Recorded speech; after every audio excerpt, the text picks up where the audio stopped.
안녕하세요. 반갑습니다. 오늘 이 짧은 영상에서는 4.4 시대와 포스트 모던 시대의 유사성이라는 제목으로 이야기를 해보려고 합니다. 이 주제를 어떻게 나눠볼까 생각을 하다가 세 부분으로 나눠 생각하면 좋겠다 라고 생각을 해서 이렇게 좀 나눠보았습니다. 4.4 시대의 특징, 포스트 모던 시대의 특징, 현재 우리의 자화상, 이렇게 세 부분으로 나눠 설명하면 좋지 않을까 생각을 합니다. 4.4 시대의 특징, 4사기는 우리가 잘 알고 있는 것처럼 21장으로 구성이 되어 있습니다. 그리고 이제 대부분의 학자들은 이 4사기를 이제 세 부분으로 나눠서 설명을 하죠.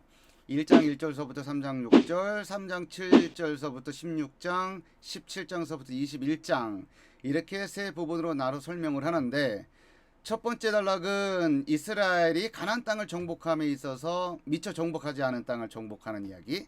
두 번째 단락은 소위 사사기 사이클이라고 불리는 내용이 있죠.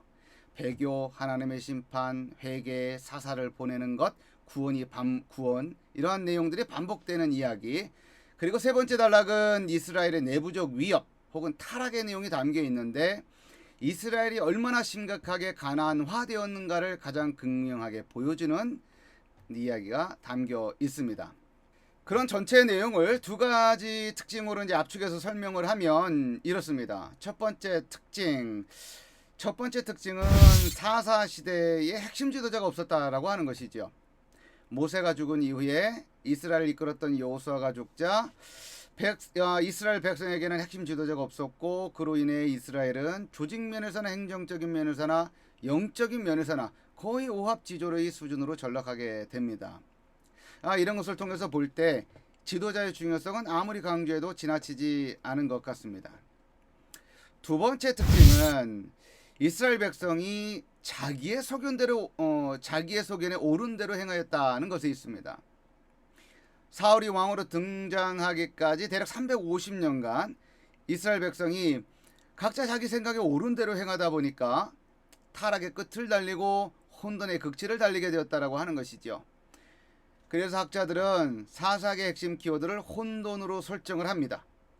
지도자도 없는 상태에서 하나님의 말씀이라는 객관적인 기준을 따르지 않고 자신의 주관적인 생각과 선택과 판단에 따라 결정하다 보니 재성 깊은 이스라엘은 타락과 혼돈의 끝을 달리지 않을 수 없게 되었다라고 하는 것입니다. 사사기 17장서부터 21장까지의 내용이 사사기의 절정이라고 할 수 있습니다. 하나님을 떠난 이스라엘이 세속, 즉 가나안 땅의 영향을 받아서 얼마나 가나안화 되었는가를 보여주기 때문이죠. 그 내용은 구약 성경 전체에서 아마도 타락의 극치를 가장 잘 보여주는 내용이라고 해도 과언이 아닐 것입니다. 온갖 불법이 자행되고 거짓 예배가 방조되고 성직이 매매되고 우상 숭배가 보편화되고 성적인 타락과 폭력이 난무하는 그런 특징을 보여줍니다. 영적인 영역이 무너지니까 윤리와 도덕적인 측면에서도 무너지고 갈 때까지 가는 모습을 보여줍니다. 누구에게 그런 모습이 나타나느냐?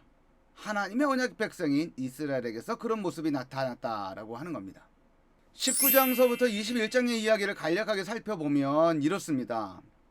에브라임 산지에 사는 한 레위인에게 첩이 있었는데, 그녀가 이제 부정을 저지르고 친정이 있는 베들레헴으로 도망가서 그곳에 머물고 있었습니다.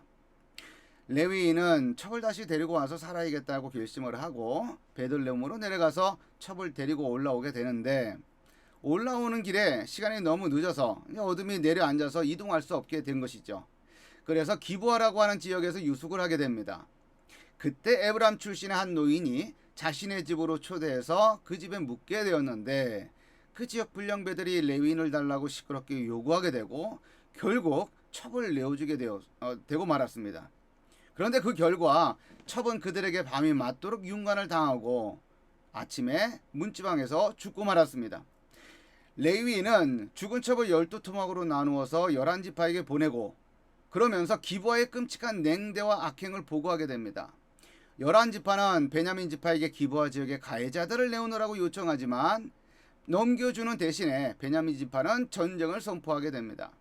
이 전쟁으로 베냐민 지파는 거의 사라질 정도가 되었고, 그것에 대한 해결책으로 11지파가 아이디어로 제시한 것은 여인들에 대한 납치였습니다. 이 전체의 모습은 구약 성경 전체 가운데서, 구약 성경 여러 내용들 가운데서 가장 막장스러운 이야기고, 그 이야기의 주인공들은 다름 아닌 하나님의 언약 백성들이었다라고 하는 것입니다. 성경에 따르면 이와 같은 이스라엘의 타락의 원인은 이스라엘 백성이 모두 자신의 소견에 오른 대로 행하였기 때문이라고 말합니다. 하나님의 말씀이라는 객관적인 기준을 따라 살지 않고 자신의 주관적인 생각과 자신의 선택과 자신의 판단에 따라 결정한 것에 있었다라고 하는 것이죠. 이것이 사사기에서 두드러지게 나타나는 특징 가운데 하나입니다. 자, 이 이야기를 하는 이유는 사사들이 활동했던 시대의 모습이 포스트 모더니즘의 사상적 기조와 동일하기 때문입니다. 우리가 살고 있는 이 시대의 사상적 기조와 다르지 않다. 그래서 지금 우리가 살고 있는 이 시대는 어떤 시대이고 어떤 사상들이 우리의 일상에 구석구석을 파고 들어와 있는가를 확인하면서 우리의 신앙적 좌표를 재확인해보는 시간이 되었으면 좋겠습니다. 포스트 모던 시대, 우리가 잘 알고 있듯이 20세기에서 21세기 초반을 지배하고 있는 그 포스트 모더니즘을 탈근대주의 혹은 후기 근대주의라는 말로 표현을 합니다. 탈근대라는 표현에서 알 수 있는 것처럼 근대를 지배했던 핵심 키워드, 즉 인간의 이성, 과학 중심에서 벗어나고자 했다는 것을 의미하는 것이죠. 18세기에 등장했던 산업혁명으로 자본이 쌓이고 과학이 급속도로 발전하게 되면서 19세기 근대에는 인류가 인간의 이성을 통해서 객관적이고 합리적인 지식에 도달하게 될 것이라는 희망찬 미래를 내다보았다라고 하는 것이죠. 그런데 두 번에 걸쳐 세계 전쟁이 발발했습니다. 그것을 통해서 이성과 과학에 대한 희망과 맹신이 무너지게 되었고 그에 대한 반작용으로 포스트 모더니즘이 태동하게 되었다라고 하는 겁니다. 포스트 모던 시대를 채우고 있는 사상들이 여러 가지 얼굴을 갖고 있습니다. 이 짧은 영상에서는 해체주의에 초점을 맞춰서 진행을 하려고 하는데 그런데 해체주의를 본격적으로 살펴보기 전에 실존주의를 잠깐 살펴볼 겁니다. 왜냐하면 실존주의가 근대에서 포스트 모던 시대로 넘어가는 데 있어서 부분적으로 가교 역할을 했기 때문입니다. 물론 니체나 막스나 프로이드 같은 인물들도 근대를 지배하고 있던 이성과 과학, 주체라든지 진리라는 개념을 해체하는 데 기여했습니다만 이 영상에서는 실존주의로부터 이제 시작을 하려고 합니다. 실존주의는 20세기 초 19세기 근대를 지배했던 합리주의 사상과 보편주의에 대한 반작용으로 등장했다라고 하는 겁니다.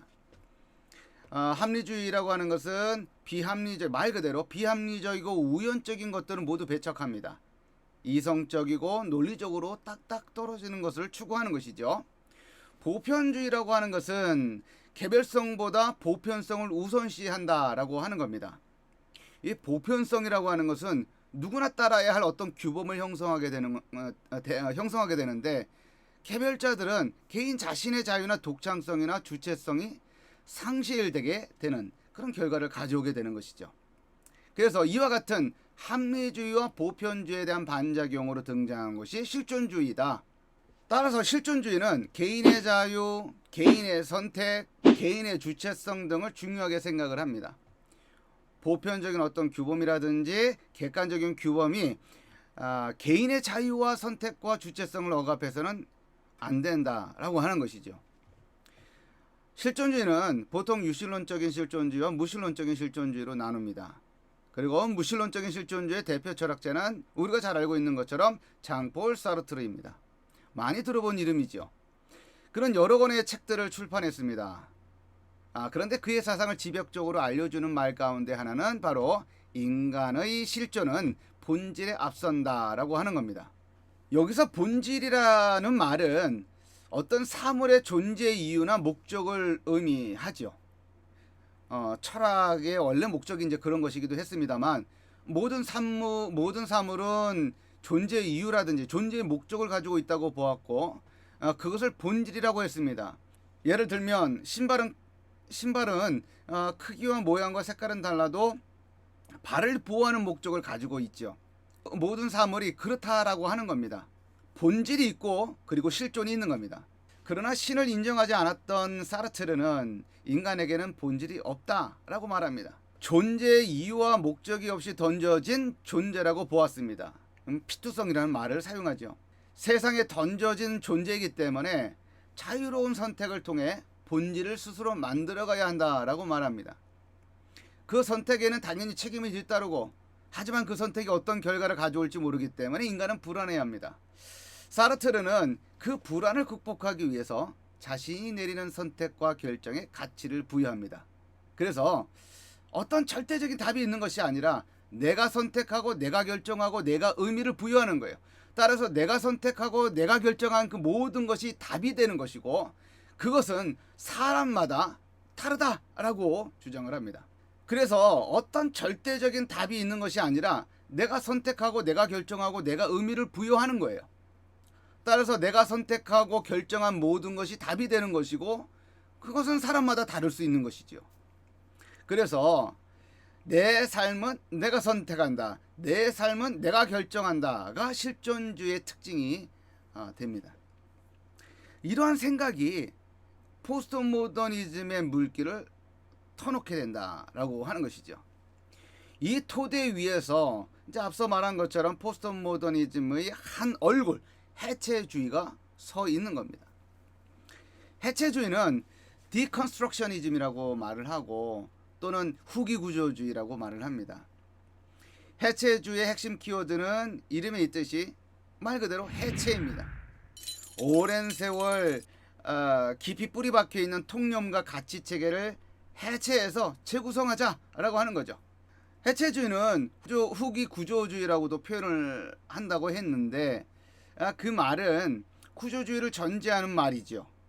따라서 구조주의와 해체주의는 따로 놓고 설명하기가 좀 힘듭니다. 같이 놓고 설명을 해야지 선명해집니다.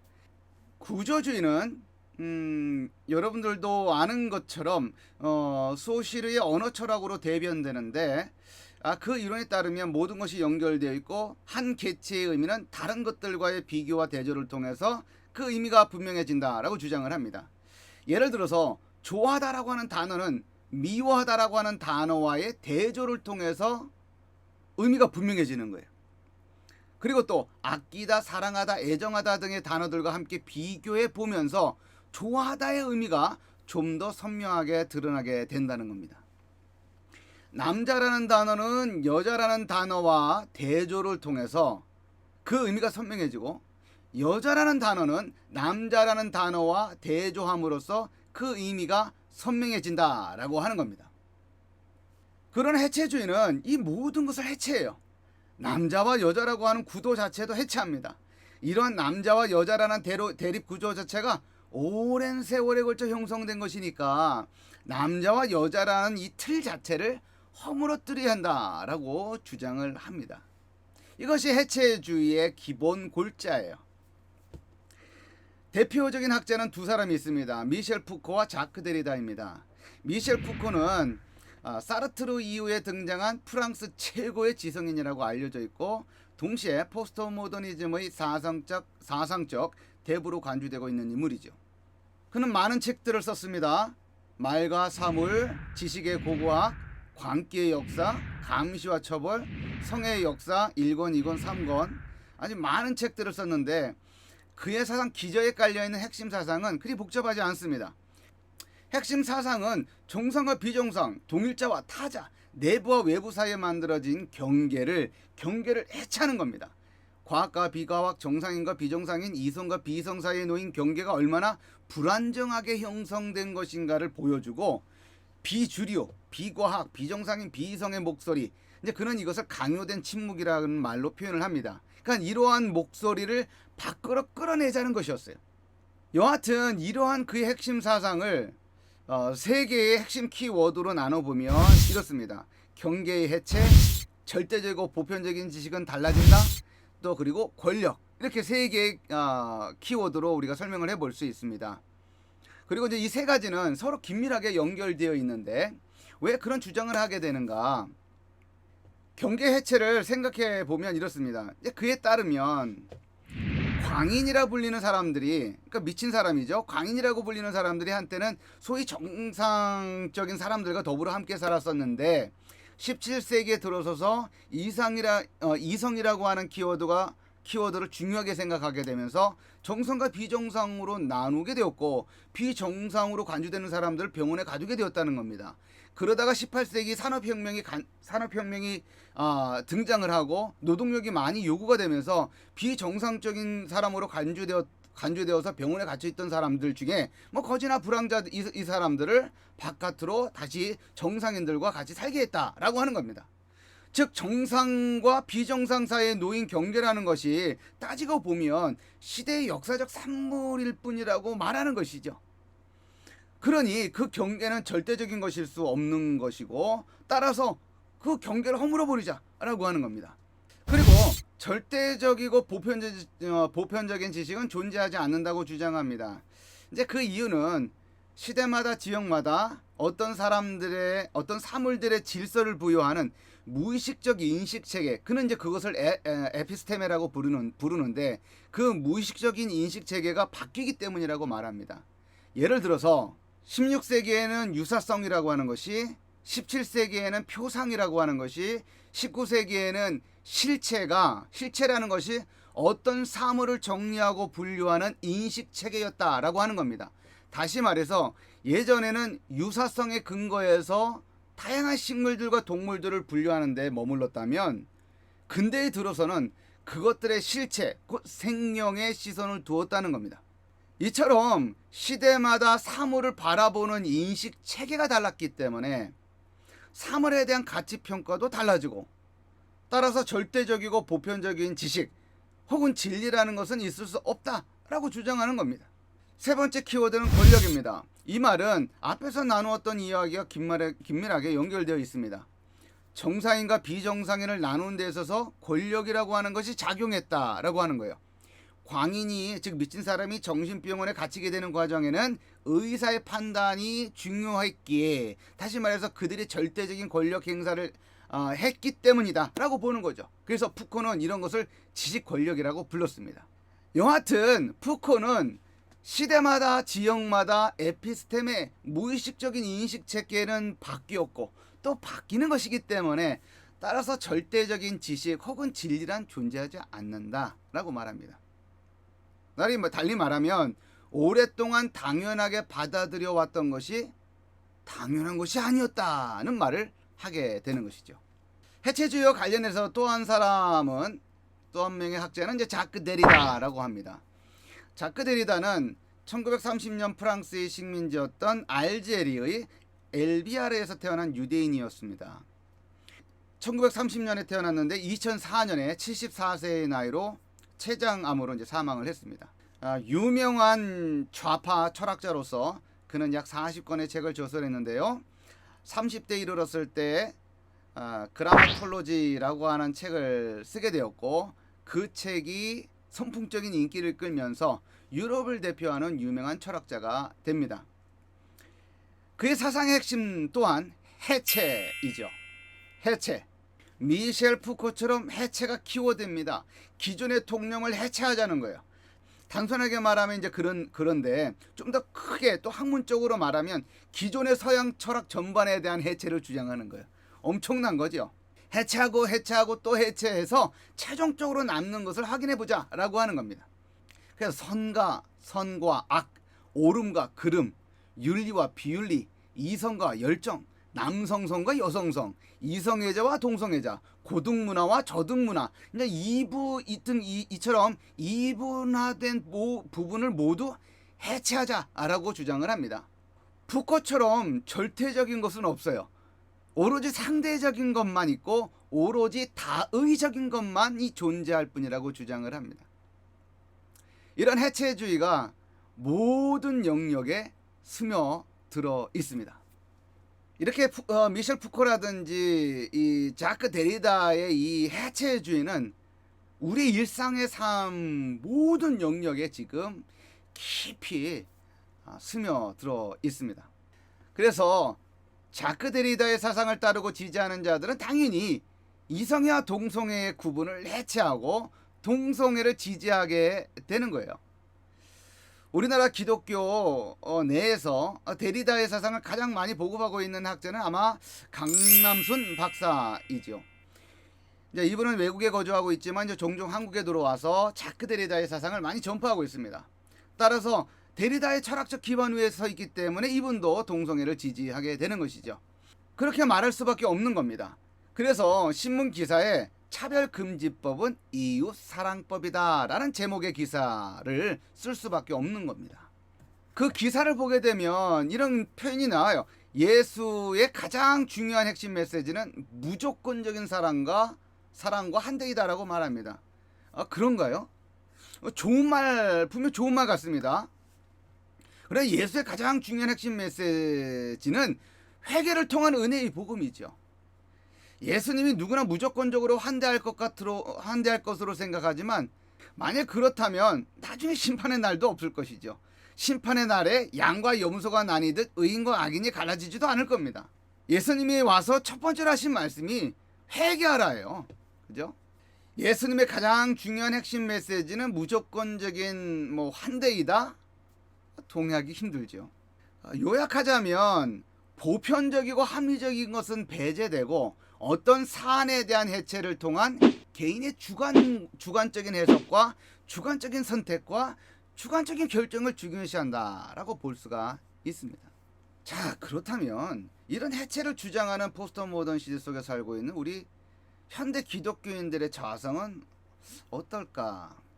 우리는 자신의 죄성을 인식하면서 객관적인 진리와 가르침을 중요하게 생각하는가? 아니면 모든 것을 해체하고 나의 생각과 나의 판단과 나의 결정을 중요하게 생각하고 있는가 하는 것이죠. 객관적인 하나님의 말씀을 나의 삶의 중요한 지침으로 작용하고 있는가? 아니면 나의 선택, 나의 해석, 나의 결정, 나의 주체성이 나의 삶의 중요한 화두로 작용하고 있는가 하는 겁니다. 지금 세대는 심지어 기독교 안에서도 객관적인 진리 혹은 성경에 대한 권위를 인정하지 않으려는 흐름이 강합니다. 성경을 다양한 해석의 대상으로 전락시키려 해요. 물론 성경이 하나님의 말씀으로서 해석의 대상이 되는 것은 맞지만 하나님의 말씀의 권위를 염두에 두지 않은 채 해석하려 합니다. 그것은 문제가 되는 것이죠. 성경을 해석하고 연구한 다음 어떤 말씀을 하고 어떤 교훈을 하면 그것은 성경 생각이고 그것은 너 생각이고 그건 당신의 생각이고 라는 차원에서 받아들인다는 것이 요즘 세대의 자화상이다라고 하는 겁니다. 성경의 가르침을 무겁게 생각하지 않는 것입니다. 나의 생각과 나의 선택을 훨씬 더 중요하게 생각하고 있는 것이 우리들의 자화상이에요. 텍스트가 말하는 것은 중요하지 않습니다. 그 텍스트를 읽으면서 내가 어떻게 느끼느냐, 내가 어떻게 반응하느냐, 그것이 훨씬 더 중요한 것으로 생각을 해요. 객관적인 어떤 외적인 자료가 중요한 것이 아니라 내가 그것을 보고 어떻게 느끼느냐가 중요한 것이죠. 사사기에 있는 표현과 연결해 본다면 내 소견에 오른 대로 행하였다라입니다. 해체의 자화상이에요. 지금까지의 전통을 이분법으로 나누고 그 사이에 놓인 경계를 허물자는 자화상입니다.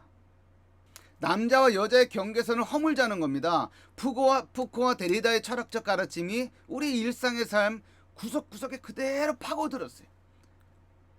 그러면서 우리의 신앙의 건강을 해치고 있다라고 하는 겁니다. 여러분들은 어떻게 생각하십니까? 사사기 시대에 있었던 그러한 모습과 지금의 모습 사이에는 너무나 유사한 점이 많다. 객관적인 하나님의 말씀보다 내가 어떻게 생각하느냐가 더 중요한 거예요. 이 영상을 통해서 여러분들의 생각도 다잡아보는 그런 시간 되었으면 좋겠고요. 그리고 여러분들의 생각들도 댓글들에 남겨주면 더 좋은 대화의 창이 되지 않을까라고 생각을 합니다. 자, 들어주셔서 감사합니다.